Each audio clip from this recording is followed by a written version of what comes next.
Firoz Shah road पर हवा भारी थी, चमेली की खुशबू और अनदेखे इतिहास के बोझ से भरी हुई।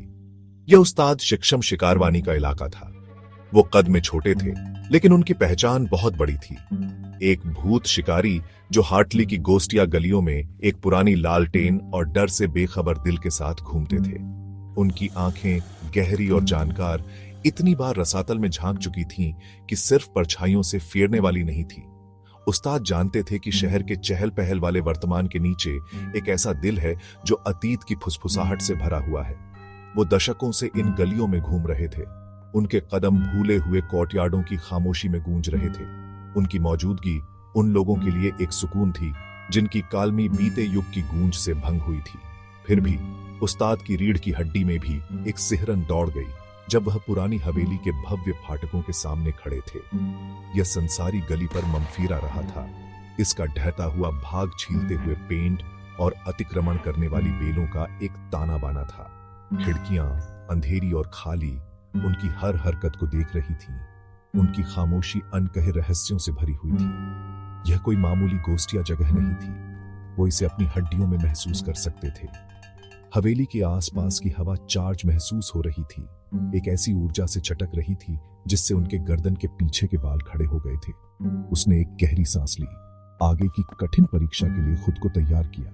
यह फियरपोक दिल वालों के लिए जगह नहीं थी, लेकिन उस्ताद शिक्षम शिकारवानी आसानी से डिगने वाले इंसान नहीं थे। देर रात को फोन आया। फोन करने वाले की आवाज एक धीमी फुसफुसाहट थी जो दहशत और बेबसी की बात कर रही थी। यह हवेली का वर्तमान निवासी था, अरुण नाम का एक युवक जिसे अपने दादा से संपत्ति विरासत में मिली थी। उसने अजीब वॉइसों, अपने आप हिलने वाली वस्तुओं और लगातार देखे जाने की भावना के बारे में बताया। उस्ताद, आपको मेरी मदद करनी होगी, अरुण ने विनती की थी।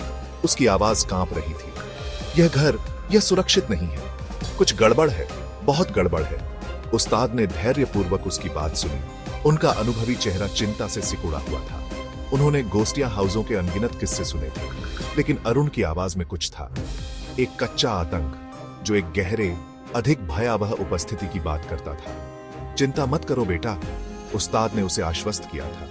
अंधेरे में उनकी आवाज एक शांत उपस्थिति थी। मैं कल हवेली आऊंगा, हम इसका साथ मिलकर सामना करेंगे। अब भयानक संरचना के सामने खड़े होकर उस्ताद ने अरुण के डर को याद किया। उसने अपने झोले से लोहे की चाबी निकाली। उसकी ठंडी धातु उसकी हथेली के खिलाफ एक परिचित आराम थी। जैसे ही उसने चरम नाइट हुए गेट को धक्का दिया, वह यह एहसास नहीं दूर कर सका कि वह न केवल एक गोस्टिया घर में, बल्कि एक बुरे सपने के दिल में कदम रख रहा है। हवेली का इंटीरियर एक सतत गोडस्टी में डूबा हुआ था। हवा नम धरती और सड़ांध की गंध से भरी हुई थी। धूल के कण प्रकाश की कमजोर किरणों में नाचते थे जो गंदी खिड़कियों से छनकर आते थे। दीवारों पर लंबी नाचती हुई परछाई डालते थे। उस्ताद सावधानी से दहलीज के ऊपर कदम रखा। उसकी इंद्रियां हाई अलर्ट पर थी। अरुण उसका मुख्य हॉल में इंतजार कर रहा था। उसका चेहरा पीला और खींचा हुआ था। वह एक ऐसे आदमी की तरह लग रहा था जिसने कई दिनों से सोया नहीं था। उसकी आंखें थकावट और डर से लाल हो गई थीं। वह धूल भरे गलियारों की एक भूल भुलैया के माध्यम से उस्ताद का नेतृत्व किया। जिस कमरे से वे गुजरते थे वह पिछले वाले की तुलना में ठंडा और अधिक दमनकारी लग रहा था। यह धीरे धीरे शुरू हुआ, अरुण ने समझाया। उसकी आवाज मुश्किल से फुसफुसाहट थी। एक दरवाजा अपने आप बंद हो गया। देर रात को कदमों की वॉइस।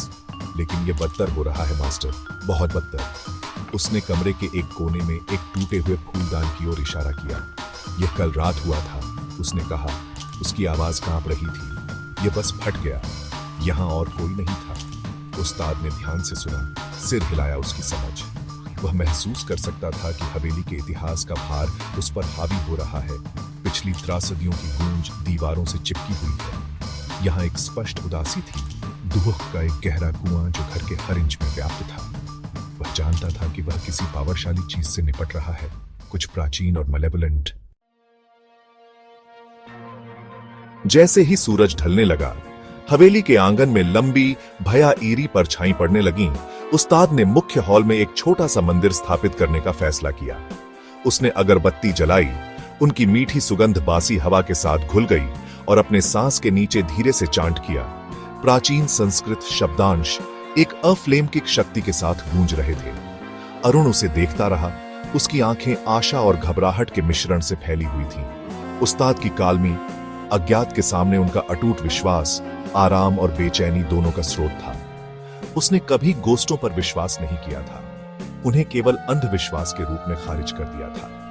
लेकिन पिछले कुछ हफ्तों की घटनाओं ने उनके संशयवाद को हिलाकर रख दिया था। जैसे जैसे अंधेरा हवेली में छा गया, वैसे वैसे बेचैनी की भावना भी तेज होती गई। तापमान में काफी गिरावट आई, जिससे अरुण की रीढ़ की हड्डी में कंपन दौड़ गई। वह बाहर हवा को गरजते हुए सुन सकता था। खिड़कियों को उनके फ्रेम में इस तरह से हिला रहा था जैसे कि वह अंदर घुसने की कोशिश कर रहा हो। अचानक एक रक्त ध्वनि चीख ने सन्नाटे को चीर डाला। अरुण अपने पैरों पर कूद गया। उसका दिल उसकी छाती में तेजी से धड़क रहा था। चीख ऊपर से आती हुई प्रतीत हुई, उसी कमरे से जो उसके दादा का था। उस्ताद, उसका चेहरा गंभीर, अपने पैरों पर उठ गया। यहीं रुको, उसने अरुण को निर्देश दिया। उसकी आवाज धीमी और जरूरी थी। उसने अपनी लालटेन उठाई। लौ अचानक हवा में अशुभ रूप से टिमटिमा रही थी और चीख के स्रोत की ओर अपना रास्ता बना लिया।